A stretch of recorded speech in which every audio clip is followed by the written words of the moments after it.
नमस्कार दोस्तों, ट्रिकी गुरु अमित गुप्ता के YouTube चैनल में आज आपका फिर से स्वागत है। दोस्तों आज हम आपके लिए लेकर आए हैं शब्दकोश का तार्किक क्रम।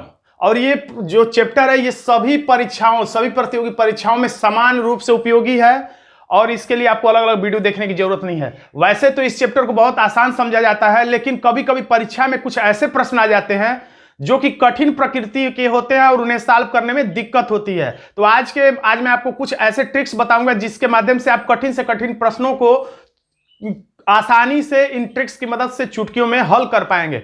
क्योंकि कभी कभी प्रश्न ऐसा होता है जिसमें एक दो शब्द ऐसे होते हैं जिसका हमें अर्थ नहीं पता होता है और हम ये नहीं समझ पाते कि इस शब्द को हम शुरू में लगाएं, लास्ट में लगाएं, बीच में लगाएं या किस शब्द से पहले लगाएं, किस शब्द के बाद लगाएं, ये पता नहीं चल पाता है और इसी के चलते हमारा प्रश्न गलत हो जाता है। तो आज के वीडियो को इस वीडियो को देखने के बाद आप ऐसे प्रश्नों को बहुत ही आसानी से सॉल्व करने में सक्षम हो पाएंगे।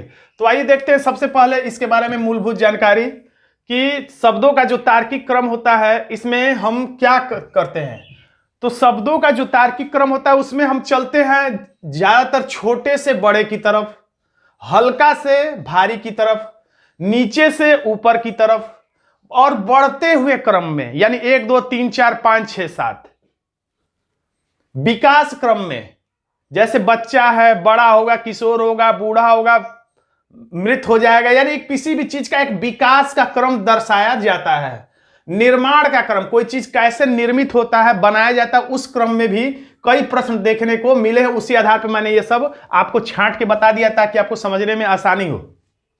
और देखा गया एक जीके का जानकारी भी चाहिए होता है। कुछ प्रश्न ऐसे होते हैं जिसमें आपको भूगोल का, विज्ञान का, संविधान का जानकारी भी होता है। जैसे अगर आपको दे दे कि ग्रहों के बारे में, ग्रहों का नाम दे दे, उसे सूर्य से निकटता के आधार पर क्रम से सजाना हो या छोटे से बड़ा ग्रह कौन सा है, उससे बड़ा ग्रह कौन है, इस आधार पर सजाना हो, तो आप तभी हल कर पाएंगे जब आपको जीके की जानकारी हो। या विज्ञान के भी कुछ ऐसे प्रश्न दे देते हैं जिसमें कि डेका, हेक्टा, सेंटी, यानी कि क्रम से सजाना है, तो आपको विज्ञान की जानकारी होना चाहिए। यानी जीके की जानकारी के आधार पर भी कुछ प्रश्न पूछे जाते हैं और उसमें आपको जानकारी होगी तभी आप क्रम से सजा पाएंगे।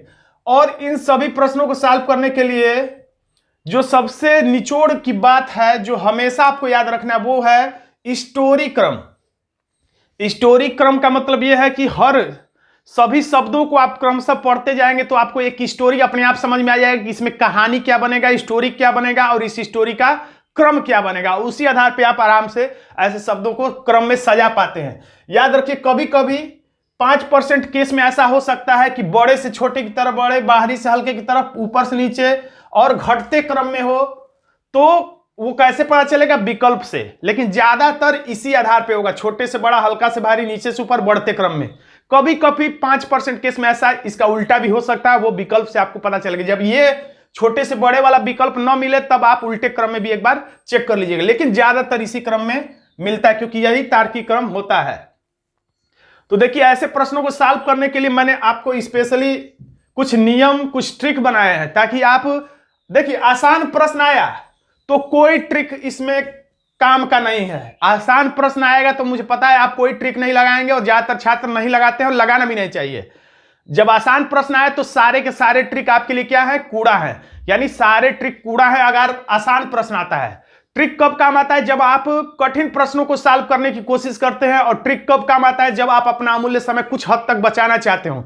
यानी अगर आप साधारणतः बिना ट्रिक के इस्तेमाल करते हैं तो अगर 10 सेकंड लगता है, तो अगर ट्रिक लगाएंगे तो हो सकता है वो प्रश्न आपका 5 सेकंड में लग जाए। और यही 5-5 सेकंड जुड़ जुड़ के लास्ट में आपको 10 मिनट 20 मिनट बचा देते हैं, जो कि आपको कठिन प्रश्नों में सॉल्व करने में मदद कराते हैं।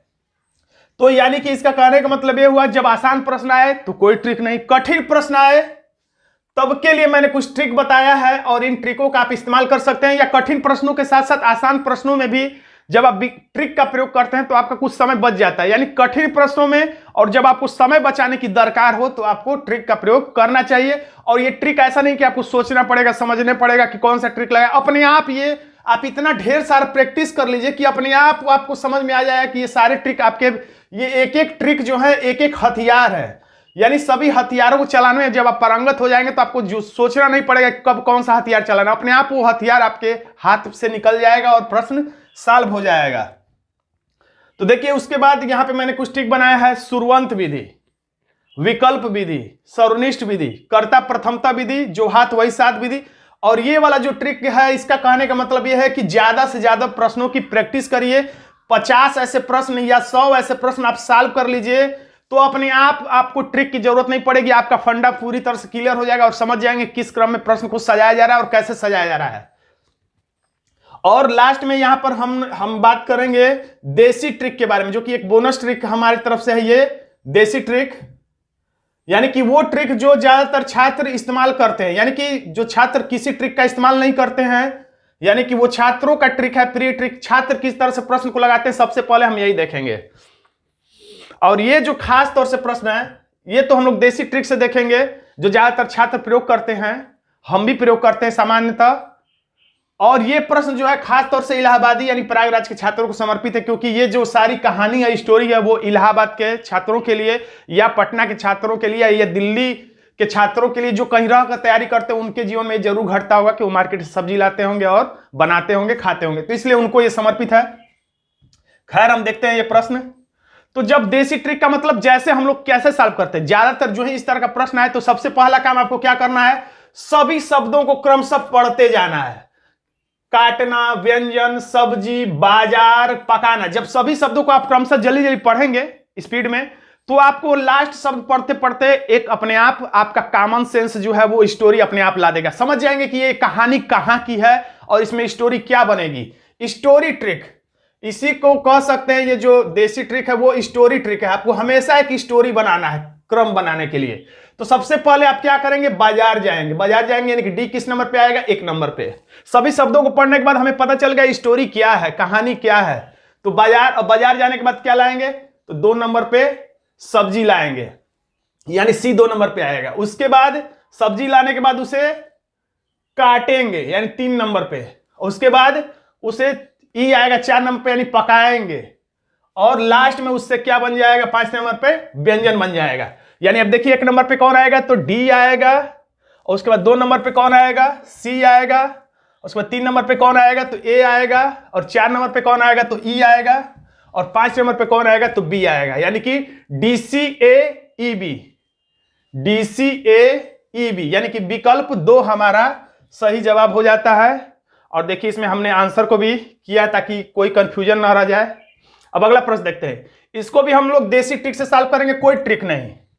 देसी ट्रिक क्या है, तो वो है स्टोरी ट्रिक। स्टोरी कैसे बनेगा, जब आप सभी शब्दों को बस पढ़ते जाए जल्दी जल्दी, यानी अंगूर, अंगूर का बाग, मदिरा, शराब बनाना, आसवन करना। जब सभी शब्दों को आप ध्यान से पढ़ेंगे तो अपने आप आपको स्टोरी एक समझ में आ गया होगा कि इसमें क्या कहानी बन सकता है।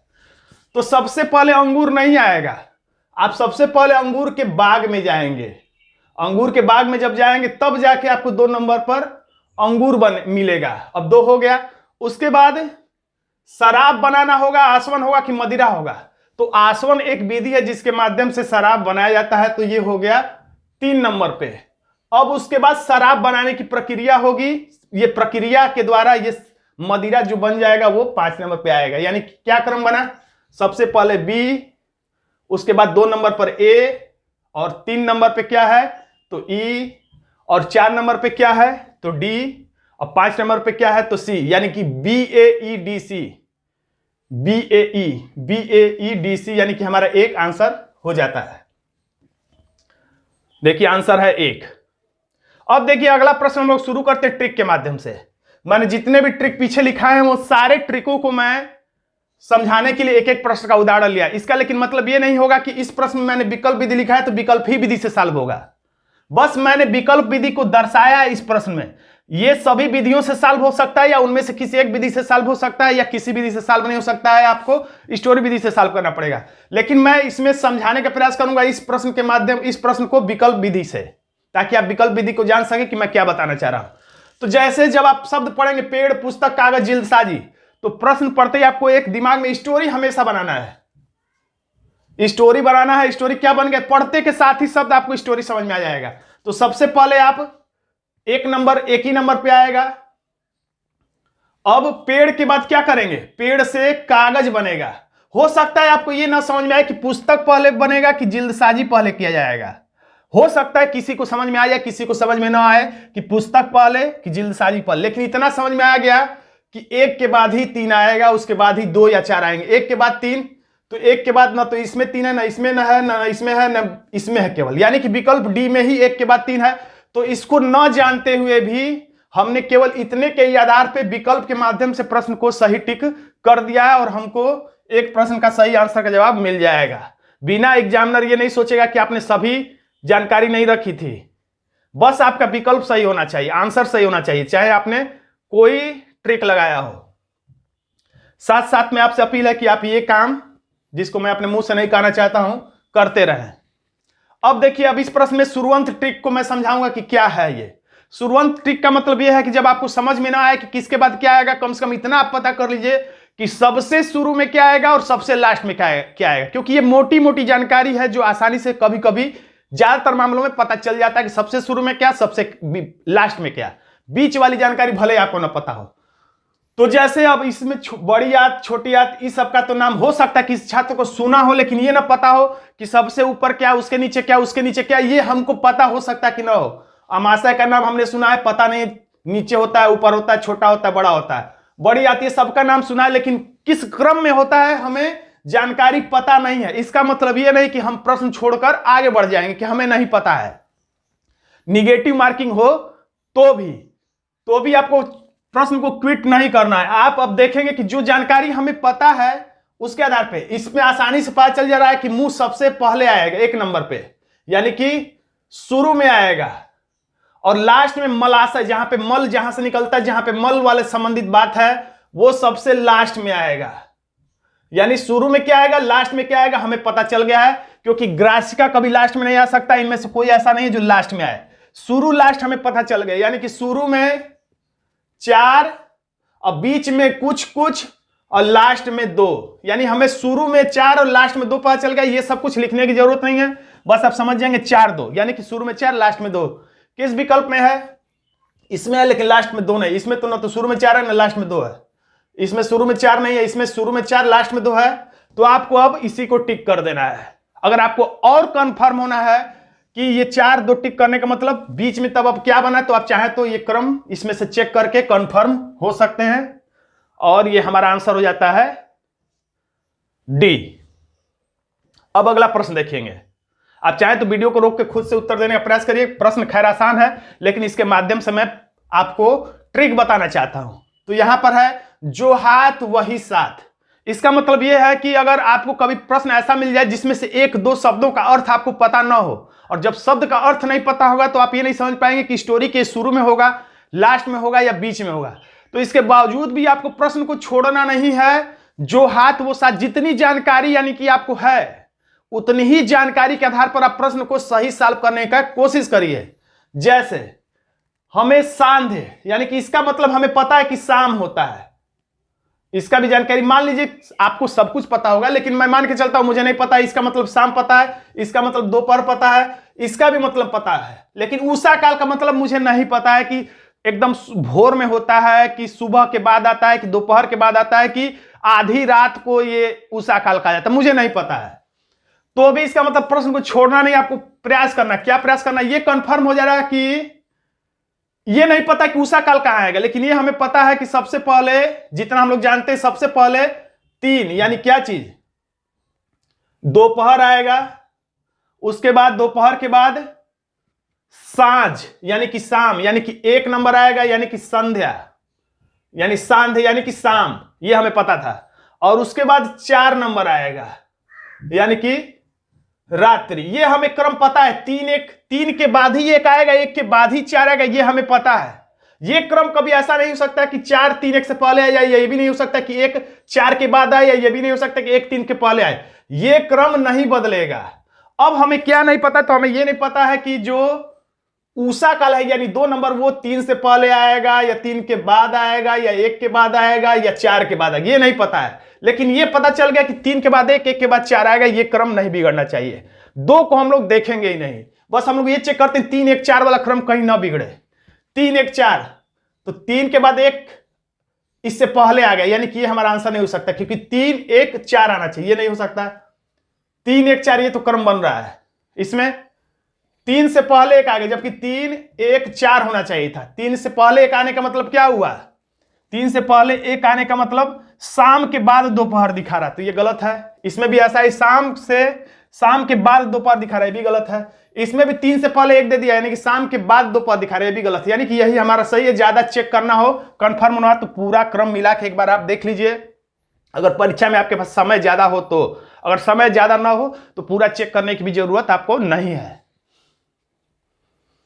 अब अगला प्रश्न देख लेते हैं, और इस प्रश्न में भी हम लोग उसी ट्रिक का प्रयोग करेंगे, जो हाथ वही साथ। जो हाथ वही साथ का मतलब जब पूरी जानकारी ना हो तो जितनी जानकारी हो उतने ही के माध्यम से हम आंसर तक पहुंच सकते हैं। जैसे इसमें प्रौढ़ता का मतलब हमें समझ में आ रहा है कि पापा या चाचा के उम्र के लोग। किशोरावस्था का भी मतलब समझ में आ रहा है कि हाई स्कूल इंटर में जब बच्चे रहते हैं तो वो उम्र जो होता है किशोरावस्था का होता है। अब मुझे क्या नहीं समझ में आ रहा, तो बस ये नहीं समझ में आ रहा है कि शैशवावस्था को पहले लिखे या बचपन को पहले लिखे, ये नहीं समझ में आ रहा। हो सकता है आपको समझ में आ रहा होगा। मैं मान के चलता हूं कि परीक्षा हाल में मुझे नहीं समझ में आ रहा है, या किसी छात्र को नहीं समझ में आ रहा है कि ये तो समझ में आ रहा है कि 4 नंबर आएगा, उसके बाद 1 नंबर आएगा, और इससे पहले ही क्या आएगा, बचपन। अब 2 नंबर पहले आएगा कि 3 नंबर पहले आएगा, यानी ये कंफर्म है कि 4 के बाद ही 1 आएगा। ये हमें कंफर्म है कि 4 के बाद ही 1 आएगा, लेकिन क्योंकि 4 के बाद 1 आने का मतलब क्या हुआ, किशोरावस्था के बाद ही प्रौढ़ावस्था आएगा, और इससे पहले शैशव और बचपन रहेगा। लेकिन बचपन पहले हम लिखे कि शैशव यानी शिशु अवस्था, शिशु अवस्था पहले या बचपन पहले, ये नहीं समझ में आ रहा। यानी इतना कंफर्म हो गया कि 2 और 3 पहले आएंगे, उसके बाद 4 1, यानी 4 1 का क्रम नहीं भी बदलेगा। और ये भी कंफर्म है कि 2 3 के बाद ही 4 1 आएगा, यानी कि 2 3 के बाद ही 4 1 आएगा। तो देखिए 2 3 के बाद ही 2 और 3, देखिए इधर है, 2 3 के बाद आना चाहिए 4 1, तो 2 3 से पहले ही 4 आ गया, तो यानी कि 2 3 से पहले 4 आ गया, यानी ये गलत है। इसमें देखिए 2 3 के बीच में 4 आ गया, जबकि 2 3 से यहां 2 3 के बाद 4 आना चाहिए, 2 3 के बाद 4 आना चाहिए। यानी इसका मतलब समझेंगे तो आप समझ में आ जाएगा। यानी कि 2 का मतलब क्या कह रहा है, यानी शैशवावस्था, शैशवावस्था के बाद कह रहा है कि सीधे किशोरावस्था, किशोरावस्था के बाद कह दे रहा है कि बचपन आएगा। देखिए 4 3 का मतलब क्या हुआ, किशोरावस्था के बाद बचपन कहना चाह रहा है, इसलिए ये गलत है। समझेंगे भी तो भी समझ में आ जाएगा, इससे भी समझ में आ जाएगा। यानी 4 1 से पहले 41 से पहले 2 या 3 आना चाहिए। इसको फिर से अगर हम लोग देखें तो 41 से पहले 2 या 3, 41 से पहले 2 3 नहीं आए, बाद में 41 से पहले 2 3 नहीं आए, बीच में आ गए 3। 41 से पहले 2 3 नहीं आया, बीच ही में आ गया 2 3, तो इसलिए गलत है। इसलिए हमारा आंसर बी हो गया, क्योंकि 41 से पहले ही 2 3 आया। और इस प्रश्न के माध्यम से हम सीख गए कि शैशवावस्था यानी शिशु अवस्था पहले आता है, उसके बाद बचपन आता है, इसलिए हमारा आंसर हो गया बी। इन बातों पर ध्यान दिया जाए। अगला प्रश्न देखेंगे। अब इसमें हम लोग जिक्र करेंगे सर्वनिष्ठ विधि क्या है। सर्वनिष्ठ का मतलब जो सब में हो, कॉमन हो। कभी कभी इस आधार पर भी हमें आंसर मिल जाता है। जैसे अब प्रश्न को देखें तो हमें समझ में नहीं आ रहा कि पहले किसे रखें, तो आपको समझने की जरूरत भी नहीं है कि सबसे पहले किसे रखें, क्योंकि सभी विकल्पों में 3 शुरू में है। इसका मतलब आपको बिना सोचे समझे समझ लेना है कि 3 नंबर ही किस नंबर पे आएगा, 1 नंबर पे आएगा, यानी कि 3 सबसे पहले आएगा। 2 3 4 5 आइटम है, सबसे शुरू में 3 आएगा, कंफर्म हो गया। अब सर्वनिष्ठ विधि, रिस्की विधि। सर्वनिष्ठ विधि रिस्क ले रहा है। अब हम लोग जब परीक्षा अगर माइनस मार्किंग ना हो तो कैसे रिस्क ले सकते हैं, तो जिसमें जिसमें हमने 3 टिक किया, तो देखिए अब लास्ट में सुरंत विधि वाला अगर चेक करना चाहें तो इसमें शुरू और लास्ट में भी 5 है, इसमें भी 5 है, केवल इसी में 5 नहीं है।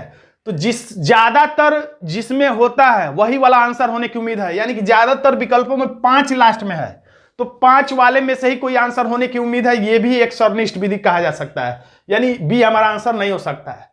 यानी हमारा आंसर ए, सी और डी में से ही एक होने वाला, क्योंकि ज्यादातर विकल्पों में 5 था। अब हम लोग आगे बढ़ते हैं। ओपन करने के बाद क्या करेंगे, एक में 4 लिखा है, एक में 2 लिखा है, एक में 1 लिखा है, तो ओपन करने के बाद कोई चीज, अब देखिए ओपन करने और ये खत्म ही हो गया, क्लोज करना, यानी सबसे लास्ट में हम लोग मान लिया आएगा, ये शुरू में, ये लास्ट में, ये शुरू में, शुरू लास्ट मिल गया। अब बचा है ये 3 आइटम केवल, ये 3 आइटम बचा है। इतने भी बताना है कि ओपन करने के बाद क्या आएगा, टाइप करना आएगा, प्रिंट करना आएगा या सेव करना आएगा। तो ओपन करने के बाद सबसे पहले आप प्रिंट करेंगे, उसके बाद कुछ करेंगे, तो 3 के बाद 1 आएगा। तो 3 के बाद ये तो कट ही चुका है, 3 के बाद इसमें है, इसमें नहीं, ये भी कट गया, 3 के बाद 1 इसमें नहीं, इसमें कट गया, बस 3 1 यानी 2 ही शब्द खोजने से हमारा आंसर सी मिल गया है सर्वनिष्ठ विधि से। देखिए आंसर है सी। अब इस प्रश्न में हम लोग जिक्र करेंगे कर्ता प्रथमता ट्रिक। ये क्या है, यानी इस हथियार का प्रयोग आप किस बात में फंसने पर कर सकते हैं, किस प्रश्न में फंसने पर आप इस हथियार का प्रयोग करेंगे। तो जब हम शब्द पढ़ेंगे कॉमन ट्रिक, देसी ट्रिक, सभी छात्रों का प्री ट्रिक क्या है, स्टोरी ट्रिक क्या है, स्टोरी ट्रिक को आपको तो कभी भूलना ही नहीं, वही प्रयोग करना ही करना है। सभी शब्दों को जल्दी जल्दी पढ़ लीजिए, दही, घास, मक्खन, दूध, गाय। जब पढ़ेंगे तो एक स्टोरी अपने आप और चेतन मन से आपके दिमाग में बाहर आ जाएगा। यानी कि अब ये कंफर्म हो गया कि घास और गाय, इनमें ही से कोई ना कोई पहले आएगा, या तो गाय पहले आएगी या घास पहले आएगा। अब कहानी आप कैसे बनाते हैं, घास को गाय खाती है, यानी कि घास अगर 1 नंबर पे रहा है, या गाय घास को खाती है, घास को गाय खाती है, यानी घास नीचे उगा हुआ है तो घास 1 नंबर पे और गाय आई उसे खा ली। इस तरह से कहेंगे तो घास आ गया सबसे पहले, यानी 2 नंबर सबसे पहले, ये वाला सही होगा। यानी घास उगा हुआ है, गाय आई उसे खा ली। या ये कहेंगे गाय घास को खाती है, तो याद रखिए कर्ता प्रथमता, यानी सब्जेक्ट को सबसे पहले रखना चाहिए। सामान्यतः सब्जेक्ट को सबसे पहले रहना चाहिए, यानी कि विधेय सबसे पहले रहेगा, सब्जेक्ट सबसे पहले रहेगा, कर्ता सबसे पहले रहेगा। यानी कि काम को जो कर रहा है जो व्यक्ति वो सबसे पहले रहेगा। तो काम कर रही है गाय, क्या कर रही है, सबसे मेन इसमें आदमी गाय है, तो गाय सबसे पहले रहेगा, इसलिए ये 2 वाले को टिक नहीं करेंगे। यानी 5 शुरू में होगा, 5 शुरू में होगा का मतलब सब्जेक्ट सबसे शुरू में होगा, यानी ये भी हमारा नहीं होगा। अब लास्ट में इसमें 1 लिखा है, इसमें लास्ट में, यानी सीडी में से टिक करने का मतलब लास्ट में 1 आएगा या 4 आएगा, यानी कि लास्ट में दही आएगा कि लास्ट में 3 का मतलब मक्खन आएगा। तो लास्ट में दही नहीं आता है, बल्कि अब इसके अगर आगे भी मान लीजिए यहां भी हमें समझ में नहीं आ रहा, तो अब क्या करेंगे, 5 तो समझ में आ गए, सबसे पहले गाय होगी, गाय घास खाएगी, इसमें भी गाय घास खाएगी, इसमें भी। अब उसके बाद 3 आएगा कि 4 आएगा, ये पता कर लीजिए। जहां से नहीं समझ में आ रहा उसको छोड़िए, जहां से समझ में आ रहा वहां पकड़ लीजिए। अब लास्ट से नहीं समझ में आया तो 2 के बाद 3 आएगा या 2 के बाद 4 आएगा। 2 के बाद मतलब घास के बाद 3 आएगा या घास के बाद 4 आएगा। घास खाएगी गाय, तो उसके बाद गाय घास खाने के बाद मक्खन निकालेगी कि दूध देगी, तो मक्खन नहीं निकालेगी बल्कि दूध देगी, यानी कि हमारा डी आंसर सही हो जाता है। देखिए आंसर है डी। तो अभी तक हमने किन ट्रिक का जिक्र किया, शुरुवंत विधि, विकल्प विधि, सर्वनिष्ठ विधि, कर्ता प्रथमता विधि, जो हाथ वो साथ विधि, और प्रैक्टिस प्रैक्टिस प्रैक्टिस। प्रैक्टिस को तो कभी भूलना ही नहीं, प्रैक्टिस से ही आप प्रश्न को तेजी से लगा सकते हैं, परीक्षा में अपने अमूल्य समय को बचा सकते हैं। प्रैक्टिस का कोई काट नहीं है, इसलिए प्रैक्टिस तो आपको करना ही करना है। तो दोस्तों आज का छोटा सा या बड़ा सा वीडियो आपको कैसा लगा कमेंट बॉक्स में जरूर लिखिएगा। वीडियो अच्छा लगा तो वीडियो को लाइक कर दीजिएगा, इसे अपने दोस्तों में शेयर कर दीजिएगा, और अभी तक आपने हमारे चैनल को सब्सक्राइब नहीं किया है तो सब्सक्राइब भी जरूर कर लीजिएगा। धन्यवाद दोस्तों।